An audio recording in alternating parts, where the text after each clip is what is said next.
Have you ever questioned whether the world around you is real? What if you are dreaming right now or stuck in a simulation like Matrix?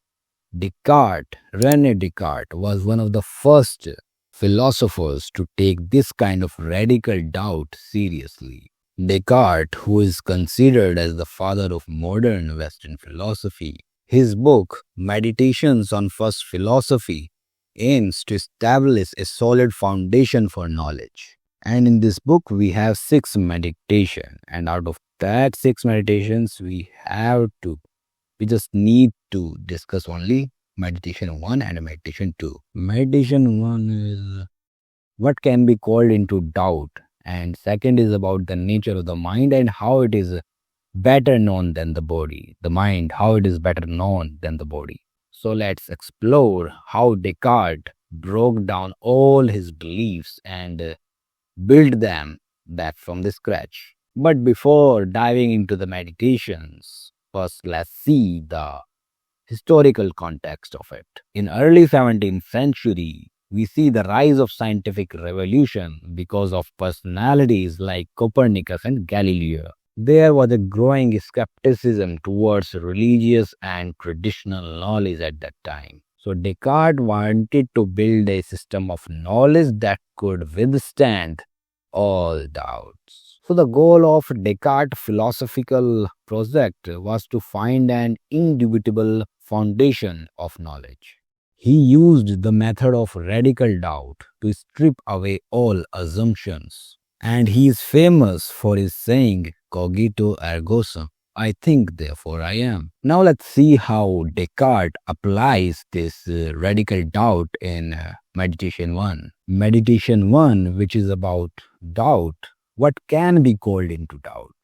Descartes begins by saying that much of what he believed as a child turned out to be false. So how can he be sure that any of his current beliefs are true?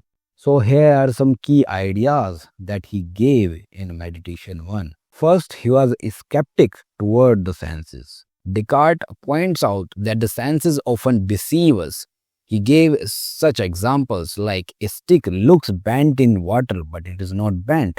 He gave the example of optical illusions, and therefore he says, if my senses can deceive me once, how can I trust them at all? Then after that, he gave a dream argument.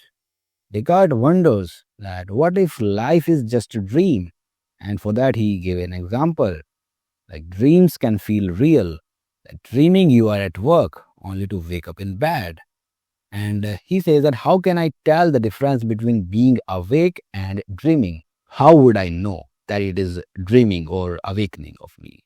Then he gave evil demon hypothesis.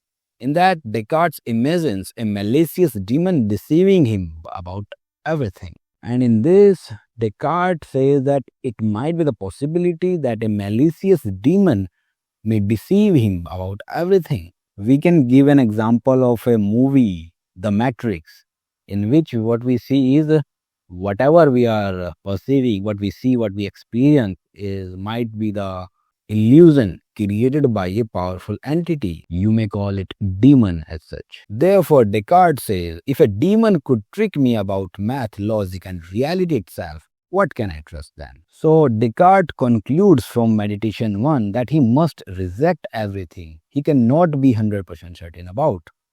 And it resulted into the universal doubt that nothing seems certain anymore. And at this point, Descartes has rejected everything he knows, but now he faces a deeper question. Is there anything that he can be absolutely certain about?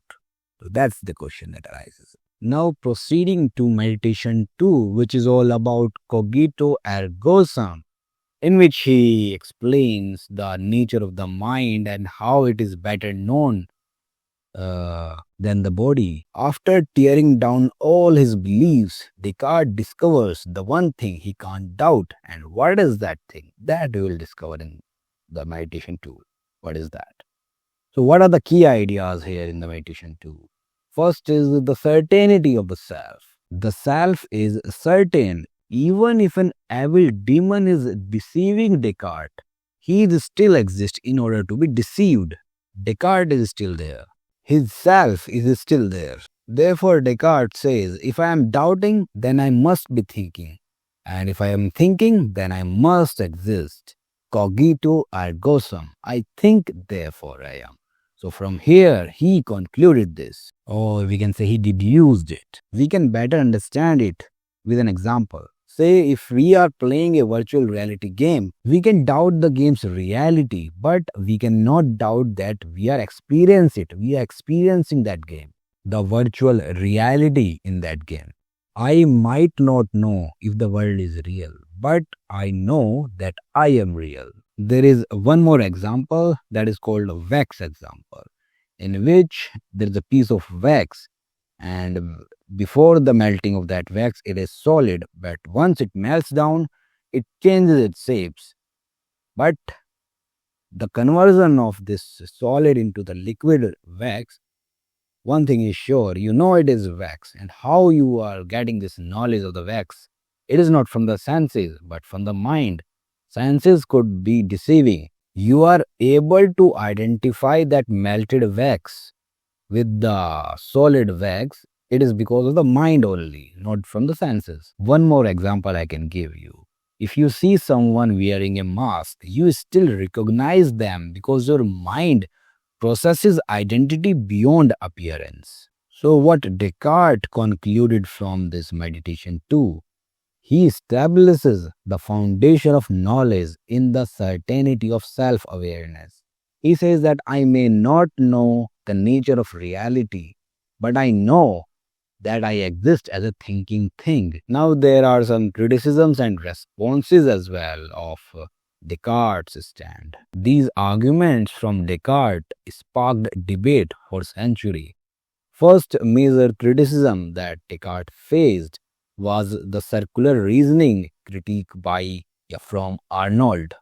He says that Descartes uses clear and distinct ideas to prove God, but he trusts clear and distinct ideas only because of God. So we can see the circularity from this argument of Arnold, which he tries to prove in Descartes' arguments. Descartes gave mind-body dualism. He says that reality is dual. The mind is the non-physical reality and body is physical, the material reality. So people find it problematic. They say, how does the immaterial mind interact with the physical body? How can a non-physical mind make your body move?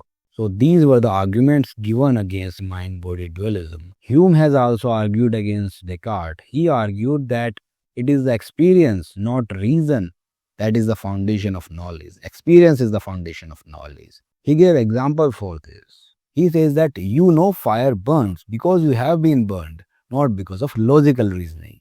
So in order to know the nature of fire, that it burns, you need to experience it. You cannot know by the logical reasoning, by the method of rationality. So after discussing all this, we can say that Descartes' project changed the course of Western philosophy. He showed that knowledge must begin with self-awareness. But what we can take from these two meditations of Descartes?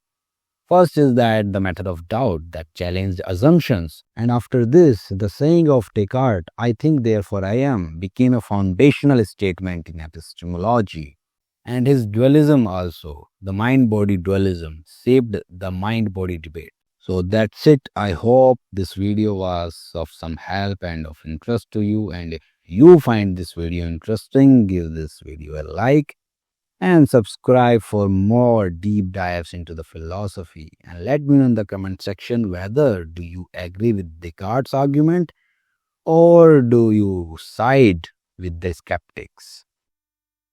Thank you.